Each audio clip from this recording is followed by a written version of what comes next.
Pak Bayu Sutikno, PhD dari Universitas Gadjah Mada untuk memulai presentasi pada pagi hari ini. Saya persilakan Pak Bayu. Terima kasih. Assalamualaikum warahmatullahi wabarakatuh, Mas Yusuf. Saya boleh panggil Mas Yusuf, boleh ya? Apakah suara saya bisa didengar dari Yogyakarta sampai di Sukabumi, teman-teman semua? Ya, jelas.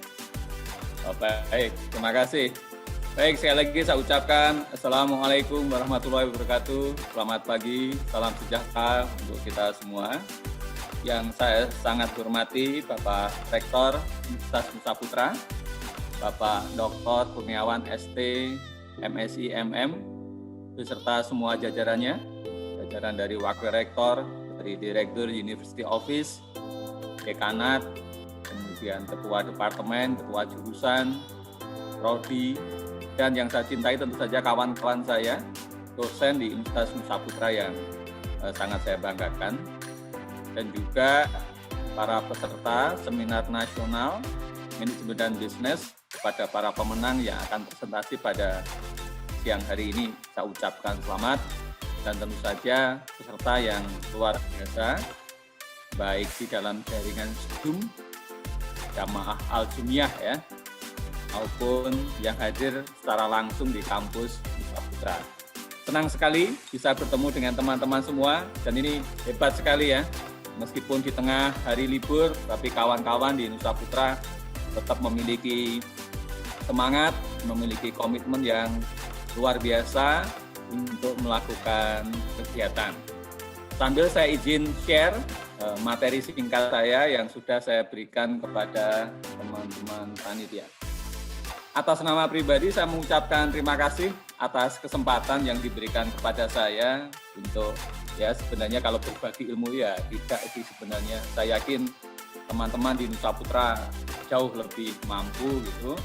Sehingga saya niatkan pagi hari ini lebih untuk menjalin silaturahmi dengan teman-teman di Nusa Putra. Tadi sudah dikenalkan oleh moderator, nama saya Bayu Sutikno, teman-teman boleh panggil saya Pak Bayu atau Mas Bayu juga boleh. Dan sekarang sehari-hari bertugas di MMUGM di Yogyakarta. Senang bisa hadir, bisa diundang oleh kawan-kawan. Semoga silaturahmi kita juga berlanjut, tidak hanya di forum seminar nasional ini, tapi juga di masa mendatang. Seperti kata pepatah ya, dari Yogyakarta ke Sukabumi, tetap harus bahagia dan terus berinovasi. Semoga Nusa Putra University, khususnya Prodi Manajemen, semakin maju, semakin hebat di masa mendatang. Baik, teman-teman panitia meminta saya untuk sharing bagaimana inovasi dan daya saing di era pandemi melalui riset manajemen dan bisnis. Saya sudah melihat teman-teman saya, daftar pembicara ada 6 orang, hebat-hebat semua. Kalau ibarat makan itu, karena saya yang diminta memberikan materi pertama itu bukan saya yang paling penting, tapi saya merasa saya ini hanya jadi appetizer-nya aja. Saya jadi makanan pembuka aja. Ibarat di Sukabumi sebelum makan ya teman-teman minum teh atau minum kopi. Nah, jadi selamat untuk minum teh dan minum kopi dengan saya. Nanti untuk materi yang lebih intinya inti, setelahnya kalau dalam makanan main course-nya itu akan disampaikan oleh pembicara yang hebat-hebat ya, kawan-kawan saya yang lain. Sehingga ini saya yang ringan-ringan saja ya untuk membuka perbincangan atau diskusi kita pada pagi hari ini. Baik, teman-teman, pandemi yang kita alami ini kalau boleh dibilang kan sudah mengalami natalis, dibilang gitu ya. Jadi kalau di Indonesia itu di tanggal 3 Maret 2020, sehingga kita sudah hampir 1 tahun, 1 bulan gitu ya, tidak melampuinya. Kalau di China, di Wuhan itu sejak di Desember 2019. Pandemi ini kalau boleh diibaratkan, kalau mahasiswa itu kalau di Jogja kami sekarang lagi ujian tengah semester. Saya kurang tahu kalau di Nusa Putra apakah sudah sedang periode ujian tengah semester. Saya mengibaratkan pandemi COVID-19 ini juga seperti ujian tengah semester bagi umat manusia. Jadi kalau kita lihat pandemi ini sebagai suatu ujian. Mengapa saya katakan ujian tengah semester? Karena saya yakin masih ada ujian-ujian berikutnya. Saya yakin bahwa pandemi ini kalau saya baca dari berbagai macam ahli tidaklah menjadi pandemi yang terakhir. Maka sebagaimana mahasiswa, karena UTS itu adalah bukan ujian akhir, maka sebagai mahasiswa, sebagai umat manusia kita harus menyiapkan untuk ujian-ujian berikutnya. Ya, termasuk di dalamnya implikasi bagi dunia manajemen dan bisnis. Jika saya kutip data dari WHO, World Health Organization, dashboard-nya kemarin, kita lihat bahwa selama 1 tahun lebih ini, lebih 1 bulan ini, sampai dengan di 31 Maret 2021, kasus terkonfirmasi oleh COVID-19 ini adalah 128.540.982. Dan hampir semua negara itu terkena, teman-teman. Dan korban meninggal itu 2,8 juta. 2,8 juta, namun kabar baiknya vaksinasi sudah bergerak dan kalau data di dunia ini sudah 547 juta dosis vaksin. Jadi ini juga sudah lewat di 10 juta. Sehingga pandemi ini juga mempengaruhi hampir semua sendi kehidupan kita. Kalau kita amati misalnya di bidang pendidikan misalnya, seminar nasional manajemen dan bisnis hari ini itu juga dalam tanda kutip adalah dampak dari pandemi itu. Baik temanya maupun metodenya. Sebenarnya saya juga senang tuh bisa nanti suatu saat ke Sukabumi ya, mudah-mudahan pandemi segera berakhir gitu ya, sehingga kita bisa seminar secara luring. Sehingga sektor pendidikan juga terimbas. Belum lagi sektor keagamaan misalnya kita lihat, berbagai macam ritual keagamaan juga berpengaruh itu, bagaimana kita sholat jamaah, jaga jarak, dan lain sebagainya. Belum lagi pekerjaan kita, itu juga sangat berdampak. Kita sekarang sudah familiar dengan work from home, WFH misalnya, sehingga membuat teman-teman yang bekerja mungkin semakin dekat ya, berinteraksi dengan anak-anak, dengan istri, dengan suami, karena bekerja dari rumah. Jadi yang kita hadapi pandemi ini bukanlah fenomena lokal di Sukabumi, gitu. Bukanlah fenomena nasional di Indonesia saja, bukan juga fenomena regional ASEAN, tapi ini adalah fenomena global. Itu yang perlu kita lihat. Kemudian bagaimana data di Indonesia? Ini saya kutip dari teman-teman yang ada di Berita 1, News Network misalnya. Sampai dengan 1 April 2021 kita bisa lihat bahwa pertumbuhan kasus baru alhamdulillah sudah menunjukkan tanda-tanda penurunan. Kasus baru per hari itu di tanggal 1 itu 6.142 kasus ya. Mudah-mudahan kita sudah pada taraf penurunan gitu, sehingga ekonomi kita juga mudah-mudahan semakin bergerak terakselerasi. Namun demikian kalau kita belajar dari beberapa negara Eropa, mereka sekarang sedang mengalami the third wave atau gelombang ketiga ya, kawan-kawan. Kalau kita ikuti di berbagai macam pemberitaan, fenomena yang terjadi di Perancis, di Italia, di Jerman, dan lain sebagainya, mereka melakukan lockdown lagi gitu, karena mereka mengalami gelombang yang ketiga. Sehingga dari data ini bukanlah kita mengendorkan kewaspadaan gitu, tapi kita juga harus selalu bersiap gitu. Ada gelombang-gelombang berikutnya yang itu seperti tadi ujian, jadi kita harus selalu bersiap untuk ujian-ujian berikutnya. Kemudian kalau tren kasus positif, kasus aktifnya artinya yang sedang dirawat ini juga sudah mengalami tren penurunan. Sekarang kita di angka 122.524. Tingkat kesembuhan sudah hampir 90%. Ya, sehingga yang dirawat sekitar di angka 7 atau 8%. Tapi sekali lagi yang ingin saya sampaikan bahwa pandemi ini selain di level global tadi juga di level nasional dan menyentuh hampir semua sendi kehidupan kita. Kemudian dampak COVID-nya kalau di Indonesia seperti apa teman-teman? Saya berbagi saja beberapa informasi yang saya dapatkan. Setidaknya COVID-19 ini kalau di Indonesia bisa kita lihat dampaknya itu di 3 bidang atau 3 sektor kalau saya lihat. Pertama bagi pemerintah, kedua bagi sektor real, yang ketiga adalah bagi sektor moneter. dampak luar biasa ini juga memukul semua pemerintahan yang ada di semua negara, teman-teman. Tidak hanya negara maju di utara sana, negara berkembang di selatan, di berbagai macam benua itu semuanya terdampak.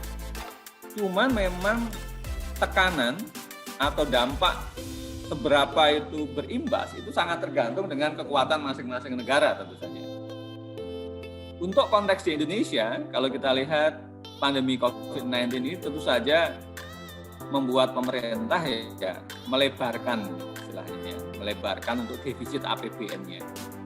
Karena dengan pandemi ini kan berbagai macam pengeluaran harus dikeluarkan oleh pemerintah. Baik berupa subsidi gitu, pemulihan ekonomi nasional, program PEN gitu, maupun untuk istilahnya jaring pengaman sosial atau social safety net, teman-teman, dengan bantuan sosial dan lain sebagainya ya. Nah, termasuk berbagai macam subsidi listrik, transportasi dan lain sebagainya, energi termasuk di dalamnya. Maka dalam proyeksi APBN 2021 itu pemerintah memproyeksikan kita mengalami defisit 1.006 triliun rupiah. Atau kalau dipersentasekan dari PDB ini 5,70. Dibandingkan dengan periode sebelum pandemi, biasanya kita merancang untuk defisitnya adalah sekitar 3% dari PDB. Jadi dampak yang kita alami. Di negara lain juga lebih parah, teman-teman. Jadi defisitnya juga makin melebar semua. Ibaratnya itu belanjanya makin banyak, pendapatan berkurang gitu. Jadi, seperti di rumah tangga kita misalnya, teman-teman kan pengeluaran juga makin banyak.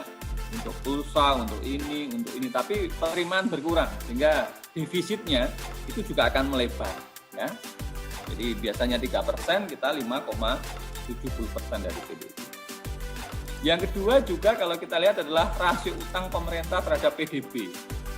Ini juga naik dari sebelum pandemi itu di angka 29%, kita di angka 38,68%. Nilainya itu kalau kita cek itu sekitar 6.074 triliun.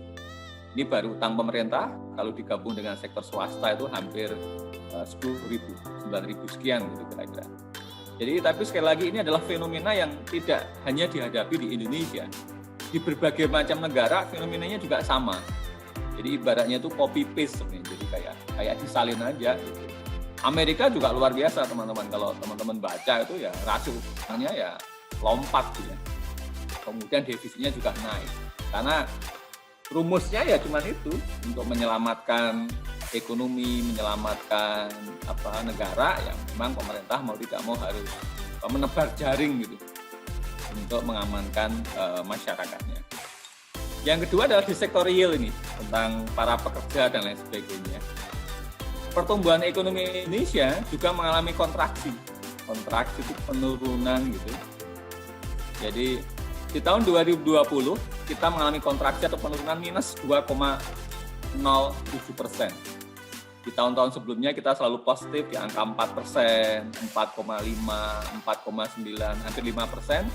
Tapi gara-gara pandemi ini di tahun 2020 kita mengalami kontraksi nih, jadi penurunan. Ibarat naik mobil kita kurvanya lagi turun ini, minus 2,07. Bagaimana dengan 2021 dari berbagai macam proyeksi gitu, ketika situasi vaksinasinya berjalan dengan skenario, maka diproyeksikan di 2021 ini kita akan tumbuh kembali ke 4,9%. Mudah-mudahan skenario ini yang terjadi sehingga ekonomi kita juga bisa bergerak lebih baik. Dampak di sektor real yang lain yang sangat terasa adalah dari angka pengangguran, teman-teman. Jadi kalau kita kutip datanya BPS, itu pandemi COVID-19 ini memberikan dampak pada 29,12 juta pekerja. Itu kalau diibaratkan itu semua penduduk Australia itu. Penduduk Australia itu kurang lebih di angka itu. Jadi yang terdampak. Dampaknya itu mulai dari ringan, sedang sampai berat. Kalau berat itu di PHK, kalau sedang itu dirumahkan, ya, dirumahkan sementara. Kalau ringan itu misalnya apa? Dikurangi jam kerjanya. Jadi total terdampaknya itu hampir 30 juta. Kemudian yang menganggur itu di angka 9,77 juta. Ya, naik 2,67 juta teman-teman. Kalau kita bandingkan di data 2019 dibandingkan di data Agustus 2020. Sehingga sektor real ini sangat terpukul, teman-teman. Jadi bagi teman-teman yang sekarang masih bisa bekerja, masih bisa kuliah, dan tetap sehat, ini adalah sesuatu yang harus kita syukuri. Karena tadi saya sampaikan dampaknya itu memukul 30 juta pekerja. Ya, dari yang tadi levelnya ringan, sedang maupun berat. Yang ketiga adalah bagaimana di sektor moneter. Karena ekonominya mengalami kontraksi atau penurunan, tentu saja pendapatan kan berkurang. Bagi perusahaan-perusahaan yang selama ini pinjam atau utang dari bank, tentu saja bagi perbankan ini meningkatkan non-performing loan.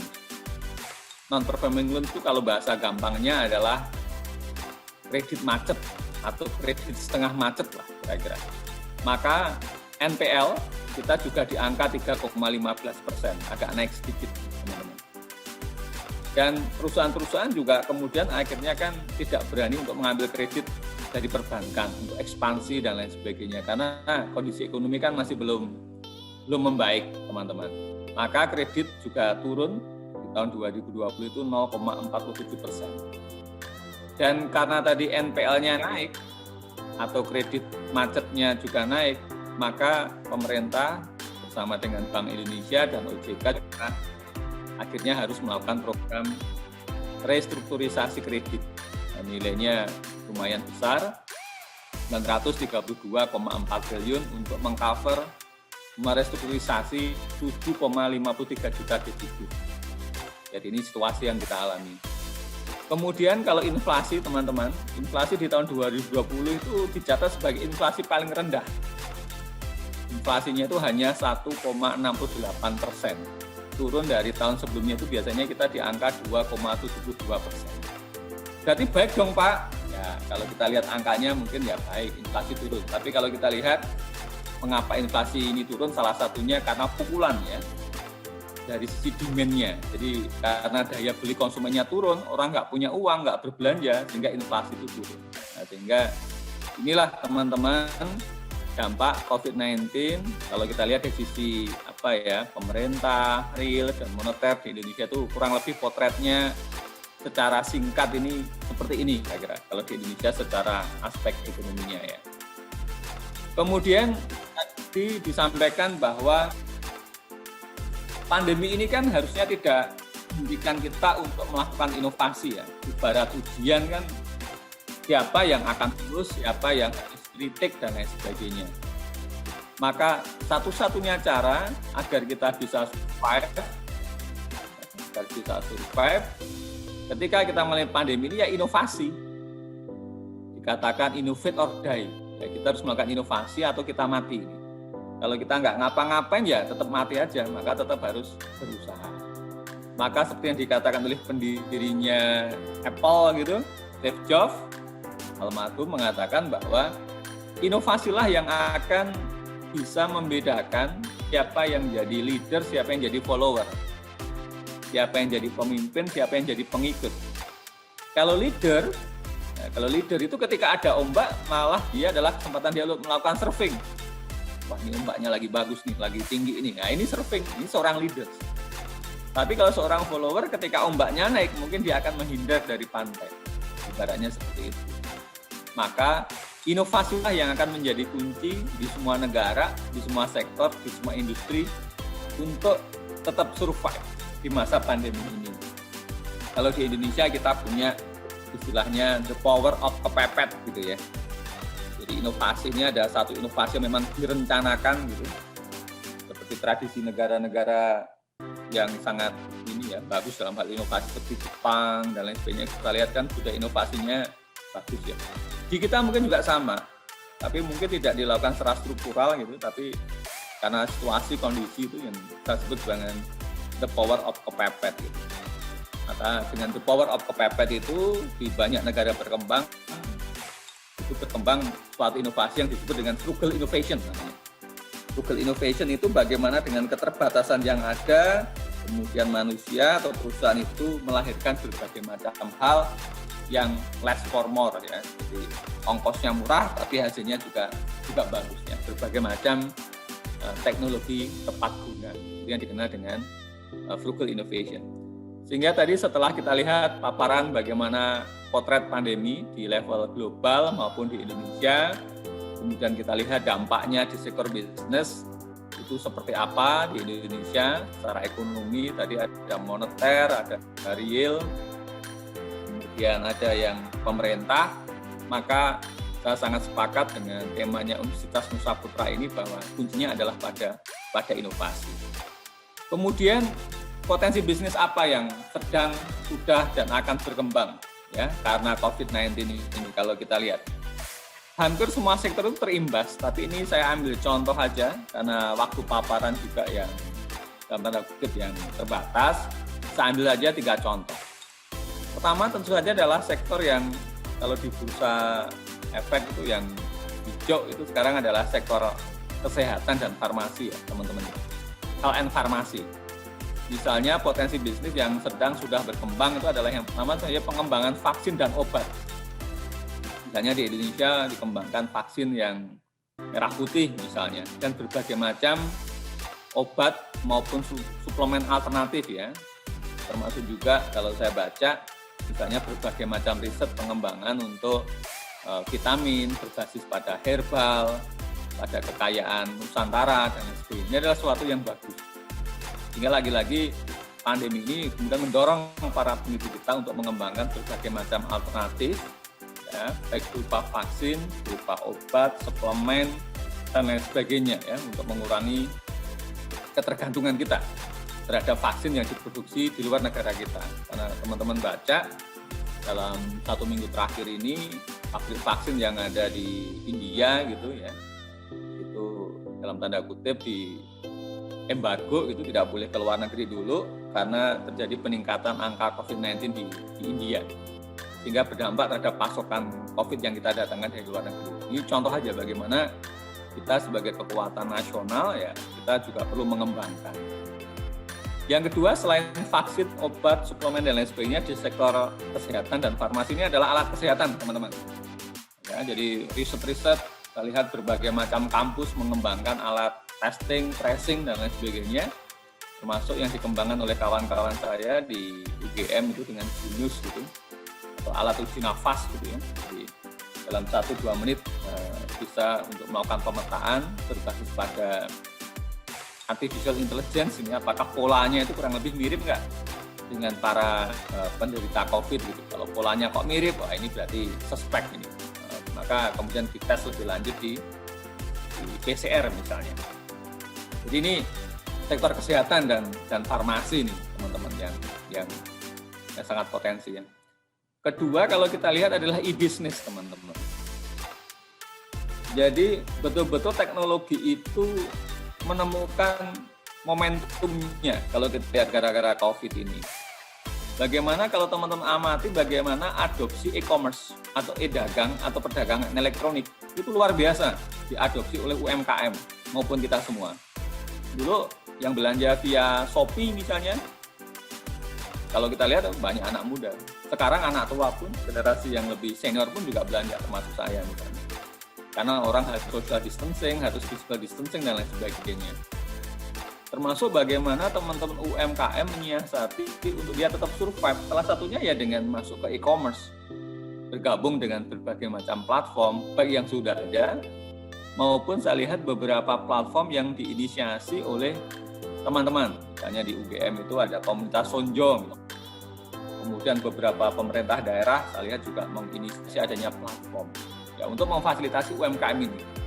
Sehingga teknologi tidak lagi boleh dibilang sebagai suatu keunggulan mutlak ya. Sekarang sudah sebagai suatu prasyarat dasar bagi bisnis untuk itu. Di bidang e-bisnis yang lain ini adalah kalau saya lihat fenomena adalah telework and telelife. Telework itu tadi adalah yang saya sampaikan bahwa sekarang ya bekerja bisa dari manapun, termasuk dari rumah, dari kos, hingga mahasiswa yang biasanya mager gitu ya, malas gerak itu sekarang nggak perlu gerak kemana-mana, bisa mengakses beberapa. Yang kedua adalah telelife, ya. Mau makan, mau minum, mau bayar apapun ya bisa via platform. Termasuk layanan kesehatan, ya. Telemedicine itu kan salah satu tipe dari telelife ya. Untuk beberapa keluhan sakit tertentu tidak perlu lagi datang ke rumah sakit karena rumah sakit sedang fokus pada sesuatu yang sifatnya lebih serius gitu. Kalau keluhan-keluhan, konsultasi itu juga ada penyedia juga yang melayani untuk telemedicine ya, konsultasi secara online dan sebagainya. Itu yang kedua, e-business. Yang ketiga kalau saya lihat juga adalah bagaimana di sektor hospitality and tourism ini, teman-teman. Ini ya salah satu sektor yang paling terpukul ini. Karena kalau di hospitality sama tourism itu kan mendorong orang untuk pergi ya. Padahal ini orang nggak boleh pergi gitu. Sehingga dia paling terpukul tuh. Mulai dari hotel, restoran, wisata dan lain sebagainya. Namun ini juga membuka kesempatan berkembangnya fenomena yang dikenal dengan staycation.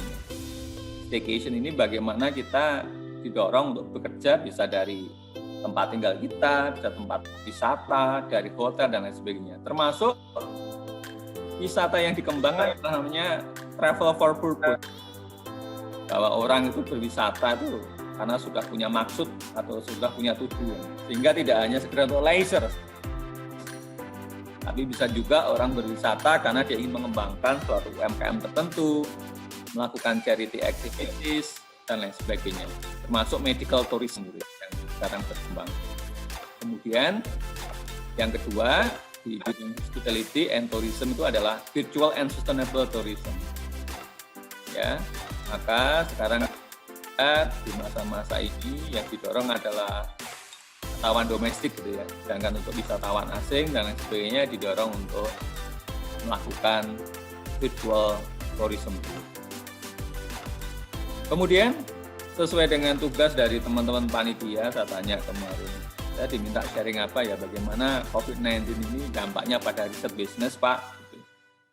Baik, saya akan menyampaikan, jadi di bulan September 2020, itu salah satu jurnal yang bagus di bidang bisnis, namanya itu adalah Journal of Business Research, itu sampai mengeluarkan suatu special issues teman-teman.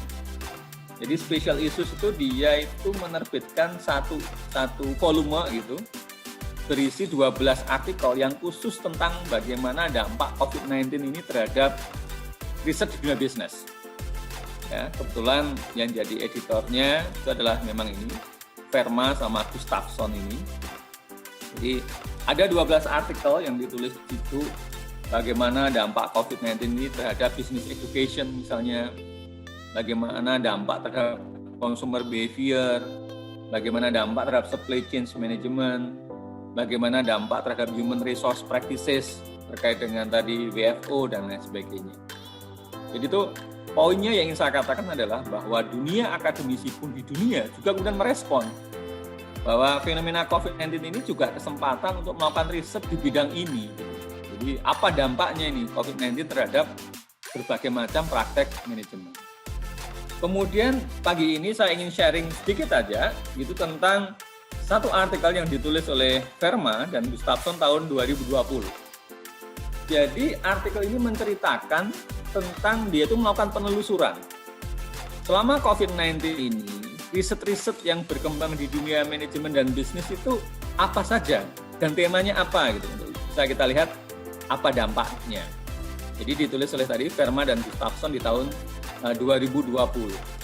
Dia menggunakan metode bibliometric analysis. Bibliometric analysis itu kalau kita sederhanakan dia tuh melakukan literatur review lah. Literatur review, dia memasukkan kata kunci di suatu database gitu.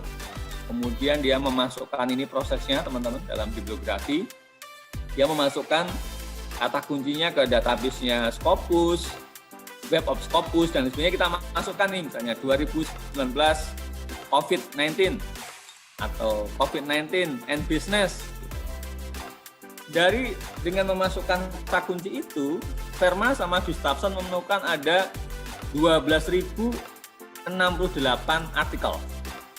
Ya, 12.068 artikel yang topiknya atau fokusnya terkait dengan COVID-19. Kemudian dari 12.068 artikel itu, dia melakukan seleksi atau melakukan screening. Dia masukkan bahwa ini haruslah artikel yang publish dalam bahasa Inggris, misalnya. Bahwa ini harus artikel yang ada peer review-nya. Ya, jadi ada peer review-nya, jadi ada proses review-nya. Kemudian ini dipublikasikan dari Januari sampai 11 Mei 2020. Selama 5 bulan kira-kira. Kemudian ini temanya terkait dengan business, management, and accounting. Nah, dari 12.068 artikel itu, setelah menggunakan 4 kriteria ini, didapatkan hasil ada 142 artikel. Dari 142 artikel itu dia dicek, ada nggak artikel-artikel yang double dan lain sebagainya gitu. Kemudian hasilnya menjadi 107 artikel. Jadi dari literatur review terhadap 107 artikel terkait dengan COVID-19 and business practices selama periode Januari sampai dengan Mei 2020, akhirnya ada 107 artikel. Dari 107 artikel itu, kemudian dia lihat isinya itu apa saja. Itu yang coba dipetakan oleh penulis. Maka dengan metode bibliometrik kemudian muncul, ini adalah tema-tema kata kunci yang muncul.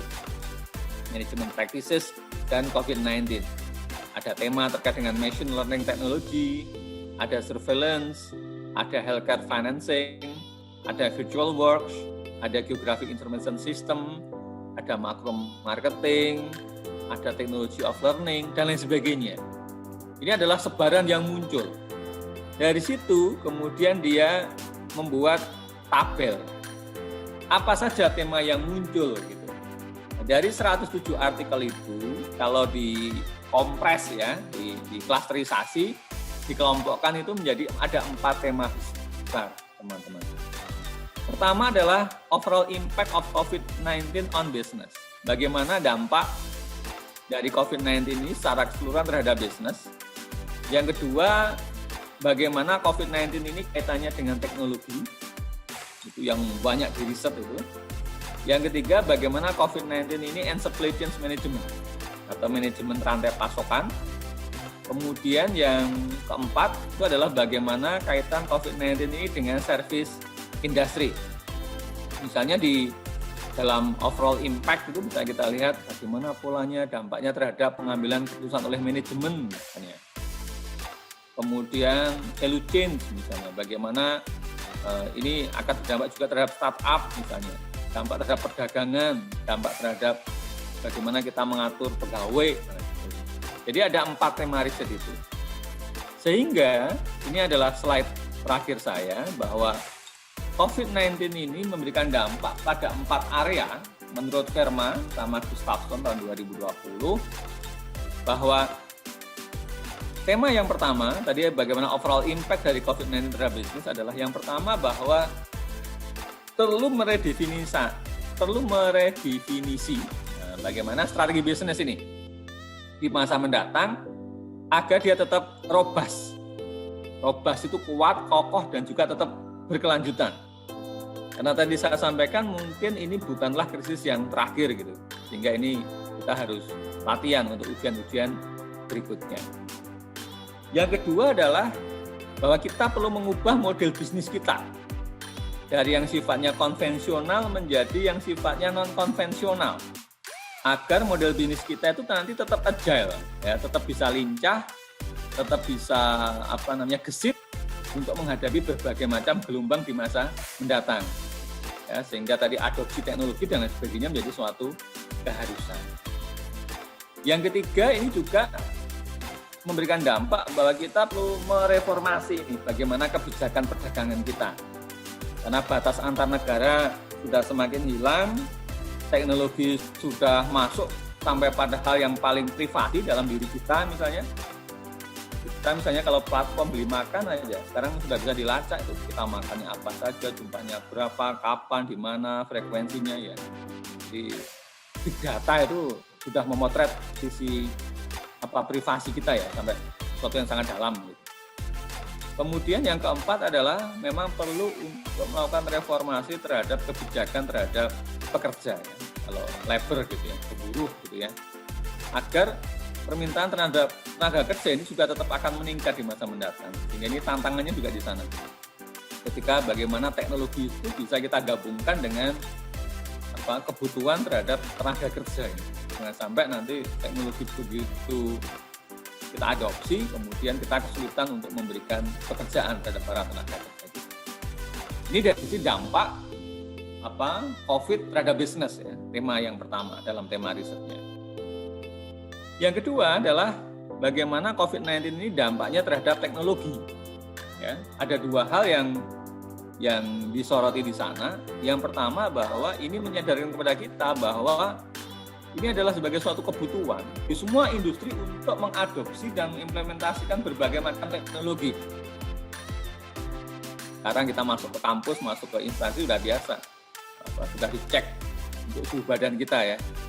Kemudian bagaimana di kampus kita sudah berkembang namanya virtual learning misalnya, atau pembelajaran secara daring itu sudah di semua level sekarang.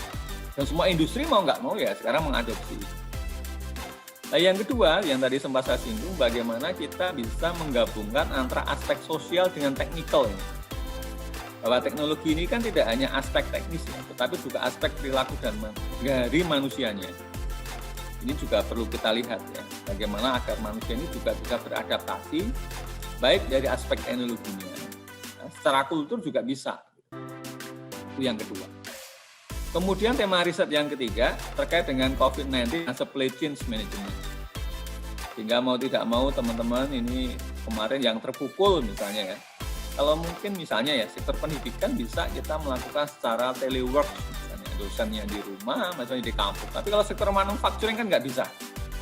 Pekerja memang wajib hadir untuk mengerjakan di pabrik misalnya. Sehingga ini juga sangat terpukul teman-teman di tahun 2020 di kuartal pertama dan kuartal kedua itu sangat terasa. Maka kita harus menyusun suatu strategi yang resilience, ya, yang tangguh gitu untuk bisa mengatasi kendala-kendala yang di sektor manufacturing ini. Bahkan sampai akhirnya pemerintah kan sekarang menawarkan insentif ya kepada sektor otomotif itu, yang kandungan lokalnya memenuhi ketentuan, maka ada pengurangan pajak ya. Ini kan salah satu bagian insentif karena sektor manufacturing ini teman-teman. Sekarangnya kan sudah harus meluncuri. Kemudian yang kedua di bidang supply chain management adalah perlu adanya suatu modifikasi dari sisi supply chain ya. Kemarin kita lihat ketika pandemi di masa puncaknya kan semua pelabuhan kan berhenti teman-teman. Perdagangan internasional boleh dikatakan freeze ya, membeku gitu ya, tidak ada pergerakan ya. Semua negara juga menerapkan karantina yang sangat ketat ya. Pergerakan tidak hanya orang tapi juga barang kan dibatasi semua. Sehingga ekspor impor itu macet teman-teman. Nah, ini perlu strategi yang baru mengenai keberlanjutannya di masa mendatang. Kemudian yang terakhir adalah tema COVID-19 ini terkait dengan service industries. Ya, bagaimana kita untuk memastikan bahwa di setiap sektor jasa ini juga compliance, ya, patuh terhadap kesehatan. Jadi kalau dulu kita sektor pariwisata itu concernnya hanya pada tanda kutip ekonomi dan gitu ya. Jadi dampak uangnya, dampak lingkungannya. Nah, sekarang ada yang ketiga epidemi. Sehingga sekarang tidak hanya ekologi tapi ditambah plus epidemi. Kesehatan, baik kesehatan wisatawan konsumennya maupun kesehatan dari penyedia wisatanya, providersnya. Kemudian service industry yang sangat terasa juga, yang kedua adalah di sektor pendidikan, bahwa kita perlu ubah dari teaching style kita yang selama ini exchange, yang menggunakan non teknologi ya sekarang mau tidak mau meskipun nanti pandeminya sudah berkurang berakhir ya menjadi suatu kombinasi ya antara online dengan offline learning ini menjadi suatu. Kira-kira itu saja paparan singkat dari saya. Mohon maaf kalau waktunya agak panjang atau gimana, tadi saya tidak terlalu memperhatikan jam, jadi mohon maaf. Sekali lagi matur nuwun, terima kasih kesempatan yang diberikan kepada saya untuk bersilaturahmi, ya, menyapa kawan-kawan yang ada di Universitas Nusa Putra. Terima kasih juga kepada teman-teman panitia. Matur nuwun, assalamualaikum warahmatullahi wabarakatuh.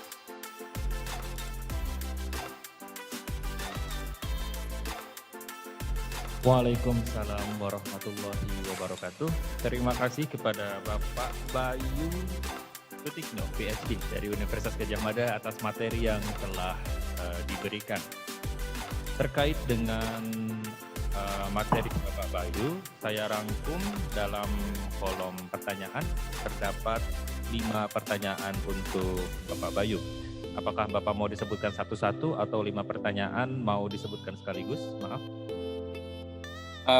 Boleh Mas, langsung disebutkan aja 5-5-nya. Siapa tahu nanti ada yang mirip macam-macam sambil saya catat Mas. Baik, terdapat 5 pertanyaan untuk Bapak Bayu. Yang pertama dari Saudara Irgi. Pertanyaannya adalah bagaimana sebetulnya struktur utang di Indonesia selama COVID-19 ini? Apakah COVID ini memperbesar utang negara kita dan bagaimana dengan negara lainnya? Lalu pertanyaan yang kedua dari Saudari Anida. Apakah sebetulnya kita sebagai peneliti di bidang ekonomi, manajemen, dan bisnis ini harus meneliti COVID dari berbagai lini di bidang ini? Bagian mana menurut Bapak yang paling penting untuk kita teliti atau yang paling urgent? Pertanyaan yang ketiga dari mahasiswa Bapak di UGM, Bapak Andri. Pertanyaannya adalah bagaimana pemerintah seharusnya bersikap atas masalah PHK yang terjadi selama COVID-19 ini? Karena mengingat berbagai PHK massal terjadi selama COVID ini. Lalu pertanyaan keempat dari Ibu Ana terkait a leader and a follower. Apakah a leader itu lebih survive terhadap COVID daripada a follower? Dan yang terakhir dari Ibu Jasuni, bagaimana dengan bisnis pariwisata? Apakah daerah harus memiliki diversifikasi demi menghadapi kejadian seperti COVID-19 ini? Demikian Bapak, 5 pertanyaan, mohon untuk dijawab. Terima kasih. Baik, terima kasih teman-teman semua. Ini pertanyaannya itu pertanyaan kelas berat semua ini. Jadi saya akan mencoba menjawab. Semoga teman-teman yang bertanya tidak puas gitu. Nanti kalau nggak puas kan masih bisa katakan. Pertama dari, mohon maaf kalau saya tadi keliru menyebutkan nama ya, tapi saya berupaya. Pertama Mas Irgi, bagaimana struktur utang di Indonesia di masa pandemi COVID-19 ini? Apakah terjadi peningkatan?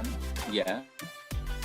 Ya, tapi kalau angkanya dibandingkan dengan negara lain ya, boleh saya bilang kita tuh masih terkontrol ya, masih controllable gitu.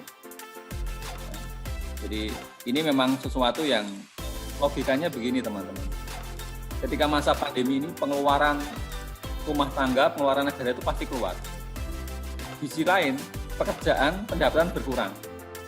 Ya kayak mahasiswa lah, kalau kamu itu tiap hari pengeluarannya tetap aja ya, nggak bertambah. Penerimaan misalnya nih dari orang tua itu berkurang, maka strateginya kan cuma 2 ya. Pertama, cari kerja sampingan. Kok semuanya tutup ya, tinggal hanya alternatif. Alternatif pertama apa? Utang teman kan, nebeng makan pada teman, misalnya guyon ya gitu. Atau yang kedua menjual aset, jual celana, jual laptop, jual apa ya, kira-kira kan gitu ya. Sehingga di sisi lain kan penerimaan pajak kita kan juga berkontraksi ya teman-teman. Ketika ekonomi kita slow down, ya turun itu ya PPN, pajak pertambahan nilai, transaksi keuangan kan berkurang. Sehingga komponen pajak kemudian daya dukungnya berkurang. Sehingga memang tadi berdampak pada peningkatan. Namun demikian kalau saya lihat dari berbagai macam negara, Amerika, Jepang, negara berkembang macam-macam ya kita masih terkontrol lah. Jadi rem dan gasnya pemerintah masih jalan. Kira-kira begitu Mas Irgi. Semoga badai ini segera berlalu. Yang kedua dari Mbak Anida kalau saya nggak keliru. Sebagai peneliti di bidang ekonomi, apakah kita perlu melihat dampak dari pandemi COVID-19 ini? Kemudian bidang apa yang paling bagus untuk diteliti? Tentu saja fenomena ini dugaan saya masih 2-3 tahun ke depan nampaknya masih relevan ya.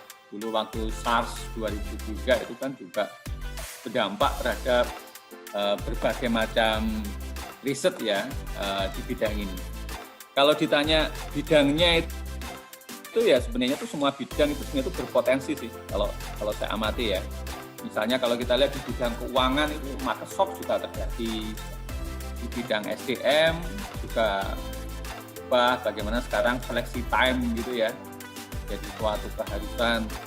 Di bidang marketing juga berkembang consumer behavior ya, ada artikel ditulis oleh Jack Dissat gitu ya, dari Georgia itu juga saya lihat perilaku konsumen juga berubah dan lain sebagainya. Biasanya titik tekannya kalau bisnis kita ngelihatnya dua sih, kita fokus pada individualnya, apakah orang atau pekerjanya, atau yang kedua kita fokus pada pada institusi, pada korporasinya, dampak secara organisasi seperti apa. Nah, kira-kira gambarannya itu Mbak Anida. Kemudian yang ketiga dari kawan saya, Mas Andri, bagaimana pemerintah seharusnya bersikap terhadap PHK di masa COVID. Saya tahu pemerintah di semua negara itu juga pusing, Mas Andri. Ya, jadi kalau paling enak itu banyak kalau saya bilang itu enak jadi netizen, ya. Tugasnya nyinyir gitu. Jadi semua pemerintah itu ya boleh dibilang ya kalau saya amati di berbagai macam negara itu tidak ada rumus baku, itu tidak ada. Jadi semuanya itu trial and error. Ya mudah-mudahan kita trial and success gitu ya. Mau kita bandingkan negara maju sekelas Jerman, sekelas Amerika, sekelas Jepang, sekelas Cina, kita, Australia gitu. Itu semuanya belajar dengan kondisi ini. Mungkin teman-teman baca, Pak, itu ada beberapa negara yang bagus, Pak.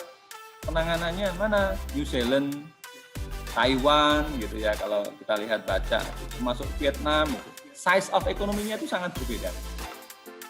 Tapi kalau ditanya bagaimana sikap pemerintah seharusnya terhadap PHK ini, kalau idealnya secara teorinya ya pemerintah memang menyediakan social safety net tadi ya, jaring pengaman sosial ya.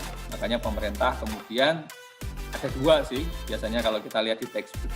Pertama, pemerintah harus mengencarkan proyek-proyek yang sifatnya itu padat karya. Jadi proyek-proyek infrastruktur yang sifatnya padat karya, tidak terlalu menggunakan teknologi tapi menyerap banyak tenaga kerja. Agar kemudian orang-orang ini kemudian mendapatkan pekerjaan. Yang kedua yang sudah dilakukan oleh pemerintah adalah mendorong wirausaha dengan adanya pelatihan-pelatihan prakerja itu, teman-teman. Kemudian yang ketiga, pasar yang ketiga adalah menyediakan bantuan pendanaan untuk mereka survive. Tapi tiga-tiganya ini ya tetap harus dijalankan dan semuanya itu berbiaya. Ketika kita punya uang banyak sih nggak ada masalah ya untuk melakukan eksekusi semua kegiatan. Tetapi ketika kita dana terbatas ya mau nggak mau memang cakupannya akan berkurang. Jadi ada tiga tadi clusteringnya ya teman-teman ya. Jadi clustering yang pertama, pemerintah yang harus membuat proyek-proyek yang padat karya ya, baik di desa, di kota, dan lain sebagainya, bagaimana dilakukan di banyak negara, kita baca ya. Sehingga akhirnya mereka punya income, mereka bisa belanja. Kalau mereka belanja, nanti pabriknya juga akan jalan, karena barangnya ada yang terbeli gitu. Yang kedua tadi, berbagai macam pelatihan, ya, prakerja, mendorong untuk entrepreneurs. Yang ketiga yang memberikan bantuan, ya, bantuan keuangan, pemodalan, dan lain sebagainya. Tapi kita ya seringkali terkonstrain dengan dana ya, dengan anggaran yang terbatas, sehingga cakupannya mungkin juga tidak bisa optimal. Kemudian yang keempat ini dari, mohon maaf kalau keliru nih, dari Mbak Ana tentang leader dan follower. Apakah memang leader itu pasti akan lebih survive? Di jawaban yang sulit sih. Tidak selalu, follower pun juga bisa survive, tetapi dia tidak dapatkan kesempatan yang pertama. Jadi kalau leader itu kan ibaratnya dia first mover ya, begitu ada kesempatan, ada tantangan, dia bergerak memanfaatkan. Mungkin dia akan punya kesempatan yang paling optimal di awal. Tapi kalau namanya follower, dia biasanya kan agak menghindari risiko ya, dia ngamati dulu ini, ibarat ada orang mau nyebrang, dia amati dulu, ketabrak nggak? Oh nggak ketabrak, dia ikut aja. Cuman mungkin dia udah nggak dapatkan golden time. Ya, tapi follower juga bisa survive karena dia ngamati dulu. Ya, dengan biasanya keterbatasan modal kan kita jadi observer dulu ini, kita ngamati dulu bisnis lain tuh gimana, ini jalan nggak, kita ikuti gitu.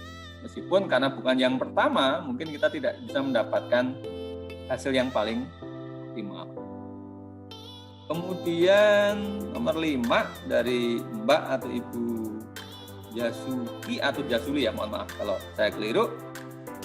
Bagaimana kemudian daerah terkait dengan wisata ini bagaimana? Nah, saya ngamati, saya belajar juga, saya baca juga apa yang terjadi di China.